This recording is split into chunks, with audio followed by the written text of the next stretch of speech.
Covid sub variant JN.1 virus దేశంలో రోజురోజుకు విస్తరిస్తోంది. అయితే JN.1 అంత ప్రమాదకారి కాదన్నారు chest hospital superintendent doctor Mehboob Khan.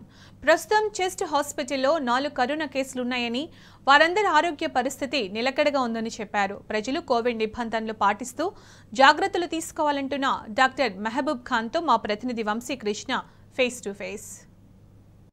దేశవ్యాప్తంగా కూడా కరోనా మరోసారి విజృంభిస్తూ ఉంది. రోజువారీగా కేసుల సంఖ్య అనేది దేశంలో పెరుగుతూ ఉన్నాయి. అటు తెలంగాణ రాష్ట్రంలో కూడా కేసుల సంఖ్య గణనీయంగా పెరుగుతూ ఉంది.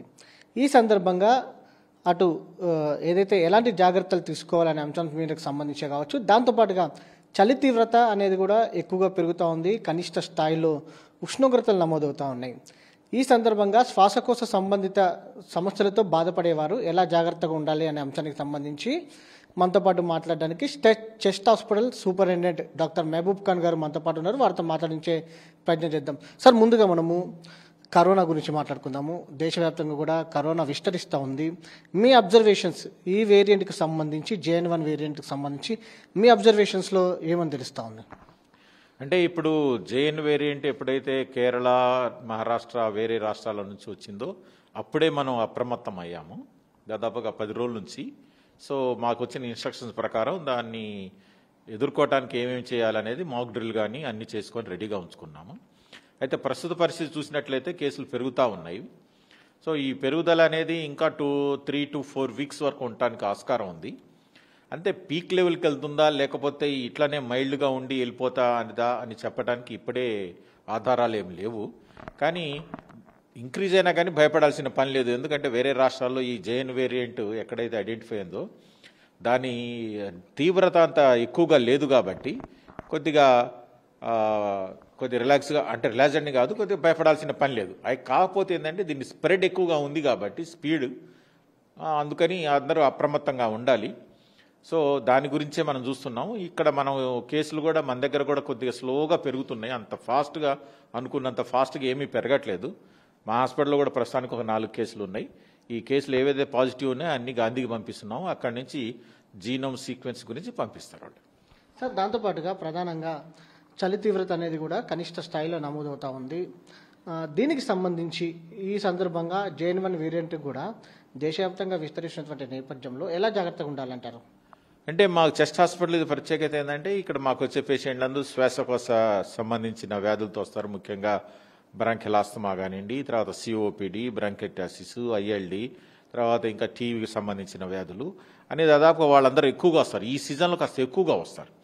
సో ఇదే సీజన్లో మళ్ళీ ఈ కోవిడ్ వేరియంట్ వచ్చింది కాబట్టి ఈ ఇన్ఫెక్షన్ వల్ల వీళ్ళకి ఎక్కువైందా ఈ సిమ్టమ్స్, లేకపోతే వాళ్ళకి ఇంతకుముందు ఉన్న జబ్బుతో ఎక్కువైందా అని కనుక్కోవటానికి టెస్టులు చేయటమే కానీ వేరేదేమీ లేదు. సిమ్టమ్ వైజ్కి వచ్చేటప్పుడు దాదాపుగా సిమ్టమ్స్ కూడా అట్లానే ఉంటాయి, ఆయాసం, దగ్గు. కాకపోతే ఈ ప్రత్యేకంగా చెప్పుకోవాలంటే కోవిడ్ ఇన్ఫెక్షన్ వల్ల వచ్చేది ఏంటంటే బాడీ పెయిన్స్, తర్వాత హెడేకు, ఫీవరు, ముక్కులంట కారటము, ఇలాంటి కొద్దిగా ప్రత్యేక లక్షణాలు ఉన్నప్పుడు మేము తప్పనిసరిగా వీడిని OPలోనే స్క్రీన్ చేసి ఒకవేళ పాజిటివ్ వస్తే మేము వార్డుకు పంపిస్తాము. సో మిగిలిన వాళ్ళకి వార్డుల నుంచి RT-PCR చేసి పంపిస్తామన్నమాట. సార్, ప్రజెంట్ మీ దగ్గర 4 కేసులు ఉన్నాయని కూడా చెప్తా ఉన్నారు కరోనాకు సంబంధించి. వీళ్ళ లక్షణాలు ఎలా ఉన్నాయంటారు? వీళ్ళ లక్షణాలు మామూలుగానే ఉన్నాయి. జ్వరము, తర్వాత దగ్గు, ఆయాసంతో వచ్చిన వాళ్ళు వీళ్ళంతా. సో వీళ్ళకి ఈ పరీక్షలు చేస్తే దీంట్లో వీళ్ళకి పాజిటివ్ వచ్చింది. వెంటనే వీళ్ళని ఐసోలేషన్ పెట్టాము. వీళ్ళు ప్రస్తుతానికి అయితే స్టేబుల్గా ఉన్నారు, అంత ప్రమాదకరంగా ఏమీ లేరు. సో మామూలుగా ట్రీట్మెంట్తోనే మేము చేస్తున్నాం. సార్, గతంలో లంగ్స్ ఇన్ఫెక్షన్ ఉన్న వాళ్ళకి దీని ఎఫెక్ట్ ఏమైనా ఉంటుందంటారా? తప్పనిసరిగా ఇప్పుడు లంగ్స్ డ్యామేజ్ అయ్యి ఉన్నవాళ్ళు అంటే దాదాపుగా ఏంటంటే ఒక 55-60 ఇయర్స్ ఉన్నవాళ్ళు ఉంటారు యూజువల్గా. అంటే ఉదాహరణకి COPD చేసుకోండి, అంటే క్రానిక్ అబ్స్ట్రక్టివ్ పల్మనరీ డిసీజ్. ఎవరైతే స్మోకింగ్ చేస్తారో, దుమ్ము ధూళిలో తిరుగుతారో, లేకపోతే కొన్ని ఆక్యుపేషనల్ లంగ్ డిసీజ్ లాగా వస్తారో, తర్వాత ఆస్తమా, తర్వాత టీబీ వచ్చిపోయిన తర్వాత ఊపిరితిత్తులు కొద్దిగా చెడిపోయి కొద్దిగా ఉండటం, ఇలాంటి వాళ్ళల్లో ఆల్రెడీ ఊపిరితిత్తులు కొంత డ్యామేజ్ అయి ఉంటాయి. కాబట్టి ఈ కోవిడ్ ఇన్ఫెక్షన్ కూడా వస్తే వీళ్ళల్లో ఈ సిమ్టమ్స్ కాస్త ఎక్కువగా ఉంటాయి. రికవరీ కూడా కొంత డిఫికల్ట్ ఉంటుంది, కాకపోతే టైం పడుతుంది. మామూలుగా అయితే కోవిడ్ లేనప్పుడు వీళ్ళు ఒక వారం 10 రోజుల్లో ఉంచి మేము ట్రీట్మెంట్ ఇచ్చి పంపిస్తాము. కానీ కోవిడ్ వల్ల ఏంటంటే కాస్త ఎక్కువ రోజులు ఉండాల్సి వస్తుంది. సార్ మరోపక్క చలి తీవ్రత అనేది ఎక్కువగా నమోదవుతుంది, కనిష్ట స్థాయిలో నమోదవుతున్నాయి, పొగ మంచు కూడా మనం చూస్తా ఉన్నాం. ఈ సందర్భంగా చెస్ట్ హాస్పిటల్కి రోజువారీగా ఓపీ ఎంత శాతం పెరిగిందంటారు, ఎలా సిద్ధంగా ఉన్నారంటారు, పేషెంట్ల రాకకు సంబంధించి కావచ్చు, ట్రీట్మెంట్ కావచ్చు, మందులు కూడా ఎలా ఉన్నాయంటారు? అంటే మాకు ప్రతి సంవత్సరం కూడా ఈ సీజన్లో మాకేందంటే 15 to 20% ఓపీ పెరుగుతుంది. సో అడ్మిషన్స్ కూడా ఒక 20 to 25% అడ్మిషన్స్ కూడా పెరుగుతాయి ఇవి ఈ సీజన్లో.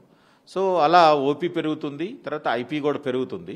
కాకపోతే ఏంటంటే ఈ కరోనా వచ్చిన తర్వాత మనం అన్ని ఏర్పాట్లు చేసుకున్నాం కాబట్టి, ఆక్సిజన్ కానీ అన్ని మందులు ఉన్నాయి కాబట్టి వీళ్ళకి ట్రీట్మెంట్ పాయింట్ ఆఫ్ వ్యూలో ఎలాంటి ఇబ్బంది లేదు.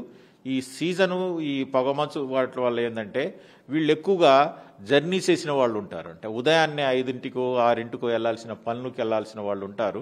వాళ్ళు కాన్స్టెంట్గా ఒక వారం రోజులు ఈ ఉదయాన్నే 5ంటికి 6ంటికి ఎక్కడ పొగమంచు ఎక్కువగా ఉన్న ప్రదేశాల్లో వెళ్ళి ఒక గంటన్నర సేపు ఉండటం వల్ల ఏంటంటే అలాంటి వాళ్ళల్లో ఎక్కువగా వస్తున్నారు.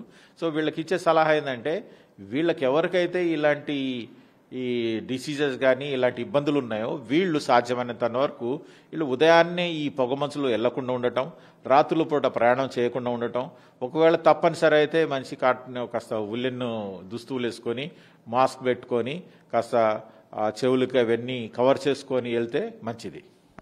ఇది మొత్తం మీద చెస్ట్ హాస్పిటల్లో 4 కరోనా కేసులు ఉన్నట్టు కూడా చెప్తా ఉన్నారు. ప్రజెంట్ ఉష్ణోగ్రతలు కూడా కనిష్ట స్థాయిలో నమోదవుతున్నటువంటి నేపథ్యంలో తగు జాగ్రత్తలు తీసుకోవాల్సిన అవసరం ఎంతైనా ఉందని కూడా చెప్తా ఉన్నారు. దాంతోపాటుగా ప్రజెంట్ ఈ వేరియంట్కి సంబంధించి అబ్జర్వేషన్ మనకు కొన్ని రోజులు పట్టే అవకాశం ఉంటుంది. పూర్తి స్థాయిలో దీని స్వభావాన్ని అర్థం చేసుకొని కూడా కొంత సమయం పట్టే అవకాశం ఉంటుంది, కానీ ప్రమాదకారి కాదని కూడా చెప్తా ఉన్నారు. వీడియో జర్నలిస్ట్ బాలకృష్ణతో వంశకృష్ణ, టీ న్యూస్, హైదరాబాద్.